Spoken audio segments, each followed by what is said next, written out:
테슬라 소식입니다. FSD V12에 엔드-투-엔드 AI 도입할 것.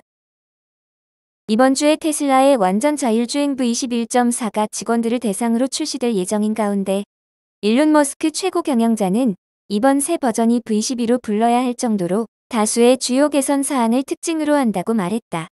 그러나 일론 머스크는 트위터에서 V12는 이미지 입력부터 스티어링, 제동 가속에 이르기까지 엔드-투-엔드 AI를 FSD에 도입할 때를 위해 남겨두었다고 전했다.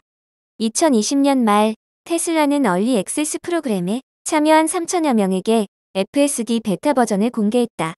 그러나 지금은 대상 차량이 40만 대 이상으로 증가했고 이제 미국 및 캐나다에서 판매하는 모든 차량에는 완전 자율주행 기능이 기본으로 제공된다.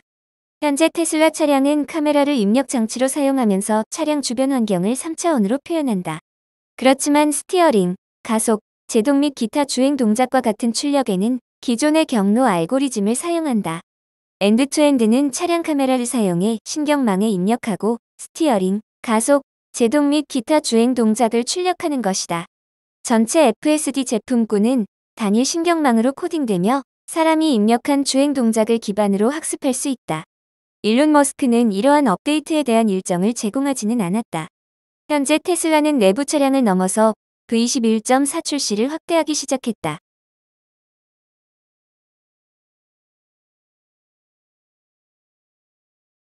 애플 소식입니다. 9개월 만에 6조 6천억 원 조달 목표 대규모 회사채 또 발행. 애플이 50억 달러 조달을 목표로 대규모 회사채 발행에 나섰다. 채권은 기간별로 최대 5개 부문으로 이뤄지는 데다 30년 만기 채권은 같은 기간의 미 국채보다 수익률이 1.35bp 높을 것으로 예상된다고 블룸버그 통신이 소식통을 인용해 8일 보도했다. 애플의 이번 채권 발행은 지난해 8월에 이어 9개월 만이다. 지난해에는 55억 달러를 조달했다. 애플은 올해 1분기에만 241억 6천만 달러의 순이익을 기록하는 등 연간 100조 원 이상의 순이익을 벌어들이고 있다. 이런 애플의 채권 발행은 현금 확보 등 경영상 필요에 의해 발행하는 다른 기업과 목적이 다르다고 전문가들은 분석한다. 애플은 조달한 자금을 일반적인 기업 용도로 사용할 것으로 보인다며 자사주 매입과 배당금 지급, 부채 상환 등이 포함될 수 있다고 소식통은 말했다. 블룸버그 인텔리전스의 수석 신용 분석가 로버트 시프먼은 애플이 수십억 달러의 신규 채권을 발행하기로 한 것은 운영상의 필요성보다 현금 흐름 확대에 대한 자신감 때문이라고 분석했다. 그는 계획된 채권 발행이 회사의 순현금 중립 목표에 더욱 도움이 될 것이라고 설명했다. 순현금 중립 정책은 부채를 갚을 정도만 제외하고 모든 현금은 쓰겠다는 것으로 애플은 이를 목표로 주주 환원 정책을 수립해왔다. 애플은 지난 4일 1분기 실적 발표 후 900억 달러의 자사주 매입 및 배당 계획을 발표했다. 분기 배당금은 주당 24센트로 기존의 주당 23센트에서 4% 인상한 수준이다. 마이크로소프트 소식입니다. MS AMD, AI 칩 개발 맞손. 마이크로소프트가 새로운 인공지능 칩 개발을 위해 반도체 기업 AMD와 손잡았다. 블룸버그는 5일 MS가 AI 칩 개발을 위해 AMD에 재정적 지원을 제공하고 있다며 AI 칩 시장을 장악하고 있는 엔비디아의 대안을 만들기 위한 것이라고 보도했다. 보도에 따르면 MS는 아테나란 이름의 AI 워크로드용 자체 프로세서 개발을 위해 AMD와 협력하고 있다. 이미 수백 명의 직원이 아테나 프로젝트에 참여 중이며 현재까지 칩 개발에 투자한 금액만 20억 달러에 이른다. 리사수 AMD의 CEO는 우리는 AI 관련 반도체를 핵심 우선순위로 삼고 있다며 AI 산업은 초기 단계에 있으며 성장 속도는 그 어떤 기술보다도 빠르다며 설명했다. AMD가 MS와 같은 지원자와 협력한다는 것은 AMD가 현재 유리한 위치에 있다는 것을 시사한다. MS는 챗GPT와 같은 AI 챗봇에는 AI 칩이 수천 개 이상 들어가야 한다고 밝힌 바 있다. 여기에 GPT-4를 기반으로 한 자체 애플리케이션을 구동하기 위한 칩도 필요하다. 그런데 현재 AI 칩 시장은 GPU 분야의 절대 강자인 엔비디아가 장악하고 있다. 따라서 MS는 엔비디아에 의존적일 수밖에 없다. MS가 AMD와 손을 잡은 이유도 여기에 있다. 엔비디아의 막대한 영향력에서 벗어나기 위해 또 다른 반도체 강자 AMD 밀어주기에 나선 것이다. MS는 AMD의 자금을 지원해 AI 칩 시장에서 힘을 키울 수 있도록 하는 대신 AMD로부터 안정적으로 칩을 공급받을 계획이다. MS는 AI 칩 공급처를 다각화하는 한편 시장을 장악하고 있는 엔비디아의 영향권에서 벗어나고 AMD는 MS의 적극적인 지지에 힘입어 AI 칩 개발 사업에 더욱 속도를 낼 수 있게 됐다. 하지만 MS는 자체 AI 칩 개발에 나서면서도 엔비디아와의 협력을 유지한다는 방침이다. MS는 엔비디아 칩을 필요한 만큼 계속 구입할 것이라고 블룸버그는 전했다. MS와 AMD는 이들 보도에 대해 즉각적인 논평을 내놓지 않았다.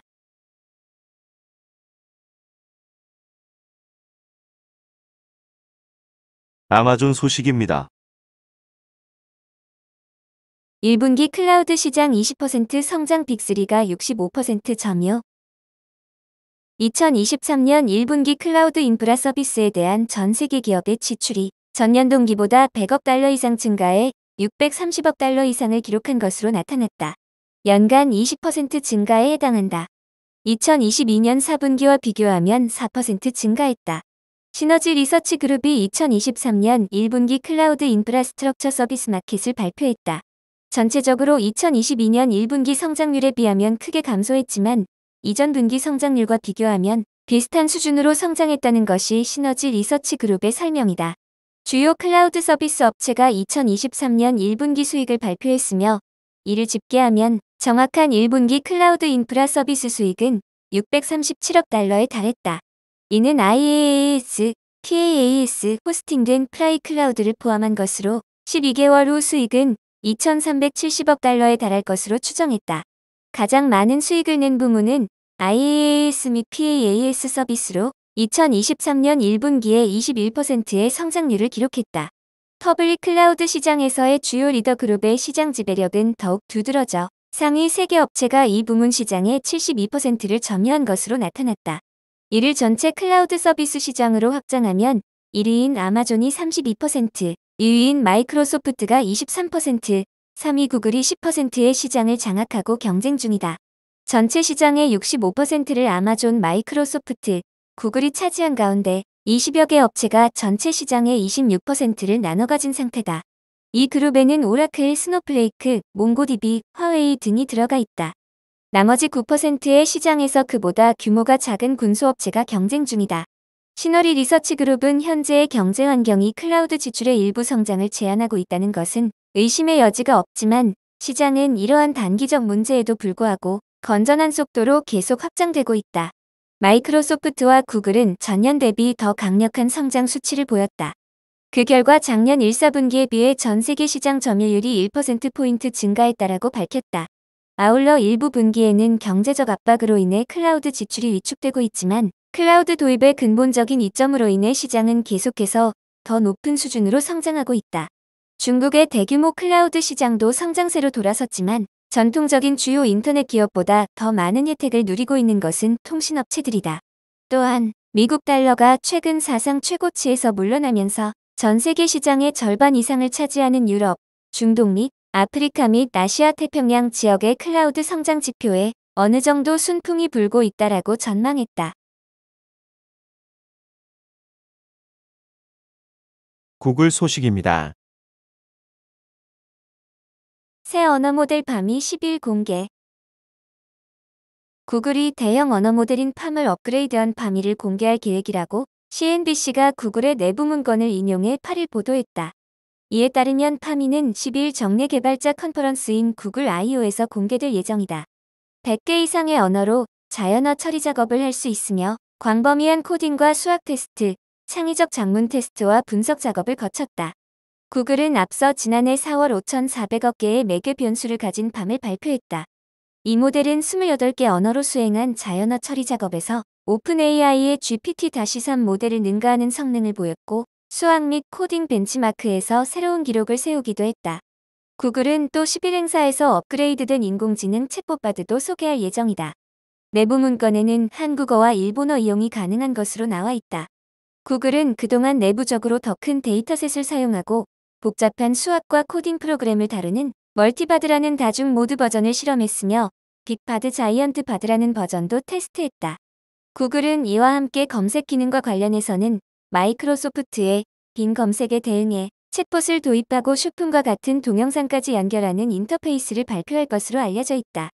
10개의 관련 링크를 나열하는 기존의 10 블루링크 방식에서 벗어나 AI 채팅과 동영상 클립 등을 통해 검색을 더욱 개인화할 것이라고 월스트리트저널이 지난 6일 보도했다.